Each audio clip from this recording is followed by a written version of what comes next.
हर हर शंभु नमामि शंभु। आप सभी भक्तजनों को मेरा श्री शिवाय नमस्तुभ्यम। आप जानते होंगे इस बार ग्रहण का साया है 7 सितंबर को और साथ ही इसी दिन पूर्णमासी का व्रत भी रखा जा रहा है।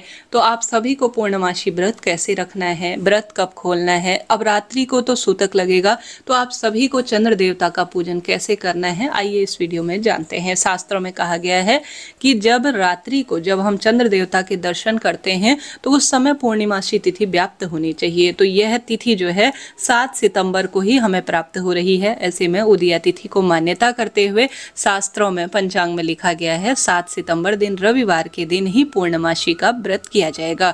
तिथि कब से कब तक है स्क्रीन पर मैंने दिया हुआ है। आप जानते होंगे इसी दिन पूर्णिमा है और इसी दिन से जो है श्राद्ध पक्ष का भी आरंभ हो रहा है। ऐसे में अगर आपके घर पर पूर्णिमा का श्राद्ध होता है तो आपको कैसे किन नियमों का पालन करना होगा, ध्यान से सुनिएगा। जैसा कि आप जानते होंगे इस बार ग्रहण भारत के साथ साथ Asia, Australia, New Zealand, Africa, America और अटलांटिका में भी पूरी तरह से दिखाई देगा। गर्भवती महिलाओं को और सभी जन को सूतक के नियमों का सर्वश्रेष्ठ स्वरूप में पालन करना होगा। इस बार 2025 में 7 सितंबर को जो ग्रहण लग रहा है वह चंद्र ग्रहण है और रात्रि 9:58 से इसकी शुरुआत होगी, जो कि 1:26 के आसपास तक रहने वाला है।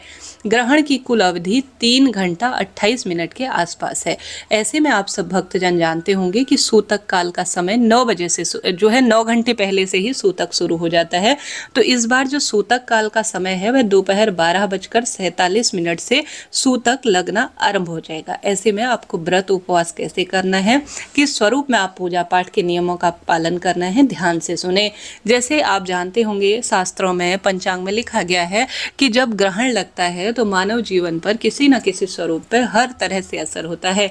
इस बार जो ग्रहण लगा रहा है वह विशेष तौर पर कुंभ राशि के जातकों के लिए अशुभता के रूप में और भारी बदलाव के रूप में होगा। तो कुंभ राशि के जातक के साथ साथ सभी भक्तजनों को, क्योंकि चंद्रमा मन के कारक है, ज्यादा से ज्यादा सफेद रंग की चीजों का आपको दान करना चाहिए, जैसे चावल, दूध, दही।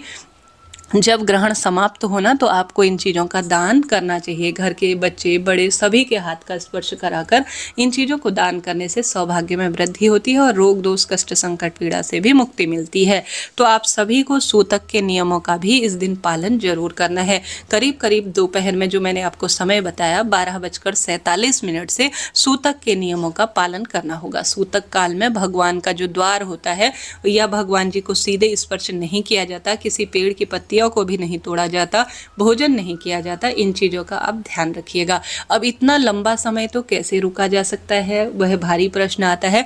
देखिए, आप इतने 9 घंटे तक नहीं रुक सकते हैं। कम से कम 3 घंटे जो है सूतक लगने से पहले से करीब करीब 6 साढ़े 6 बजे से तो आप सभी पहले ही भोजन कर लीजिए। 6 साढ़े 6 बजे शाम से तो किसी भी स्वरूप में, गर्भवती महिला हो, पुरुष जन हो, महिला जन हो, सभी को शाम 6 बजे के बाद तो किसी भी स्वरूप में भोजन को त्यागना ही होगा। ग्रहण करना शुभ और श्रेष्ठ नहीं माना जाता है। पकाया हुआ जो भोजन है उसमें भी आप तुलसी के पत्ते, कुशा इत्यादि रख दीजिएगा, इससे वस्तु अशुद्ध नहीं होती है।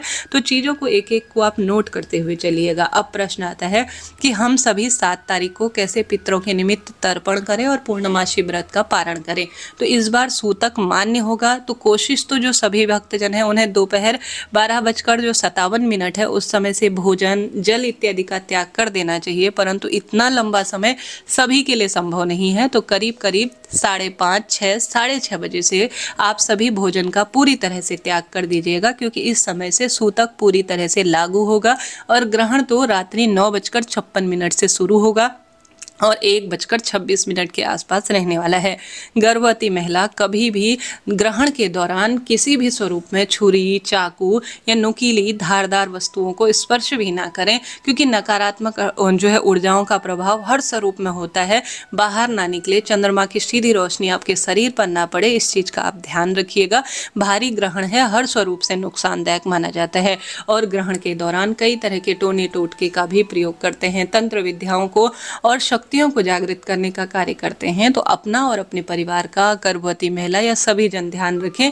ज़्यादा से ज़्यादा हनुमान चालीसा का पाठ करें, श्रीमद् भगवद गीता का पाठ करें, श्री शिवाय नमस्तुभ्यम महामंत्र को मोबाइल, टीवी इत्यादि में चला कर रखें।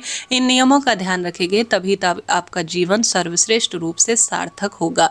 हार रहे हैं, दुख पा रहे हैं, तो इन नियमों का ध्यान रखें। यह कही सुनी बातें नहीं है, इनका प्रमाण मिलता है। ऐसे में अगर आपको पूजा पाठ या व्रत उपवास आप पूर्णिमा का रोज करते हैं तो वह आपको इस बार 12:57 तक ही करना होगा। करीब करीब कहने का अर्थ है इस समय से सूतक शुरू हो जा रहा है, तो सुबह से व्रत करते हुए आप 12:57 तक ही अपना व्रत करें।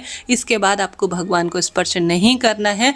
आप इस समय सूर्य भगवान को जल चढ़ा दीजिए, चंद्रमा का भाव करते हुए, या किसी भी जो है थाली में चंद्रमा की गोल सुंदर चंदन से आकृति बनाकर कच्चा दूध और जल उसमें डालकर आप जो है ओम सोम सोमाय नमः या ओम चंद्र देवाय नमो नमः कहते हुए आप प्रार्थना करें कि इसके बाद हे महादेव, हे चंद्र देवता, आज पूर्णिमा तिथि का व्रत मैं आधे ही दिन कर पा रही हूँ, अपने व्रत को मैं खोलने जा रही हूँ और आपको मैं रात्रि का जल समर्पित करने जा रही हूँ। ऐसी प्रार्थना करते हुए या तो आप दिन में ही व्रत खोल लीजिए चंद्रमा को अर्घ देकर, या आप रात्रि को जब ग्रहण समाप्त हो जाए, कहने का अर्थ है जो चंद्र ग्रहण है वह रात्रि को 1:26 के आसपास समाप्त हो जाएगा। घर की साफ सफाई कर कर, घर के मंदिर की साफ सफाई कर कर अगर आप पूरे दिन और रात्रि व्रती हैं तो 1:30 बजे बाद चंद्रमा को आप जल चढ़ाकर अपनी अच्छी तरह से शुद्धता श्रेष्ठता करते हुए आप अपने व्रत को खोल सकती हैं। देखिए, ऐसा करना श्रेष्ठ और शुभ उतना नहीं रहेगा, क्योंकि सूतक में व्रत करना हर स्वरूप में फल देने वाला किसी स्वरूप में होगा ही नहीं। ऐसी स्थिति में दोपहर 12 जो मैंने आपको समय बताया, जिस समय सूतक शुरू हो जा रहा है 57 के आसपास, उससे पहले ही आप अपने व्रत का पारणा कर लीजिए। भगवान के पट मंदिर के आप बंद कर दीजिए, भोजन इत्यादि में तुलसी और कुशा रख दीजिए और पूर्ण रूप से कोशिश करें आप भोजन इत्यादि का परित्याग करें। परंतु गर्भवती महिला किसी भी स्वरूप में पानी, जल और हर चीज ग्रहण कर सकती है, कोई दिक्कत नहीं है। पूरे दिन भर में ग्रहण कर सकती है, शाम 6 साढ़े 6 बजे तक भी वह ग्रहण कर सकती है, इसका कोई दोष नहीं है। स्थिति खराब है, दोष लगता है, ऐसा कुछ भी नहीं है। रात्रि को जब से सूतक जो है ग्रहण प्रॉपर तरीके से लगे उस समय आप छोड़ दीजिए, नहीं तो आप सभी सब कर सकती हैं। आपको दिक्कत हो, आपको परेशानी हो, ऐसा कोई नियम जीवन में किसी भी स्वरूप में प्रभावी नहीं है। कहने का अर्थ है आप सिर्फ ग्रहण के दौरान रात्रि 9:56 से 1:26 तक भी अगर आप सूतक के नियमों का पालन करते हैं तो भी पर्याप्त रहेगा, इसका कोई दोष नहीं है। साथ ही अपने पेट पर 3 लाइन आप सभी चंदन की जो गर्भवती महिला है जरूर खींच लीजिएगा, इससे लाभ होता है। महामंत्रों का जाप करें और भोजन का त्याग अगर आप संभव हो तो सूतक से ही छोड़ दीजिए। पूजा पाठ पूरी तरह से बंद कर दीजिए, सिर्फ नाम जाप करें, स्मृति करें। अगर इतना लंबा समय आप नहीं रुक सकते हैं तो शाम को 6 साढ़े 6 बजे तो आप सभी पूरी तरह से भोजन इत्यादि बंद कर दीजिए और सूतक के नियमों का परिपूर्ण रूप से पालन करें।